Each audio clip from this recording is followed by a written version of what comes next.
तर पुण्यामध्ये अवकाळी पाऊस बरसला होता आणि या अवकाळी पावसामुळे पुण्यामध्ये ठिकठिकाणी पाणी साचलं होतं। त्यानंतर आता पुण्यातील महापौर आणि आयुक्त हे कामाला लागलेले आहेत। सर्व अधिकाऱ्यांना सूचना दिलेल्या आहेत।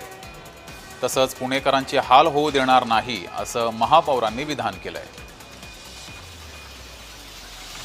जे नवीन नॉर्म्स आले आहेत त्याप्रमाणे ही क्षमता वाढवली गेली पाहिजे। जास्त मोठ्या व्यासाची ड्रेनेज लाईन्स आणि पावसाळी गटार केली पाहिजेत। त्या उद्देशाने आपल्याकडे काम सुरू आहे। 270 स्पॉट्स आहेत 5 झोनचे, जिथे तातडीने काम करण्याची आवश्यकता आहे। त्यातले 120 साइट्स आपण असे आयडेंटिफाय केले जे अगदी लगेच म्हणजे सोमवारपासून काम सुरू करून पावसाळ्यापूर्वी पाण्याचा निचरा होईल अशा काम होऊ शकतं। आम्ही असे आता आदेश दिलेत की आपण लगेच सोमवारपासून अशी कामं सुरुवात करायची आहे। 58 स्पॉट्स असा आहे की तिथे पाणी जे आहे मला वाटतं की 15-20 मिनिटात 10 मिनिटात पाणी निघून गेलं। दिस इज अ सक्सेस स्टोरी।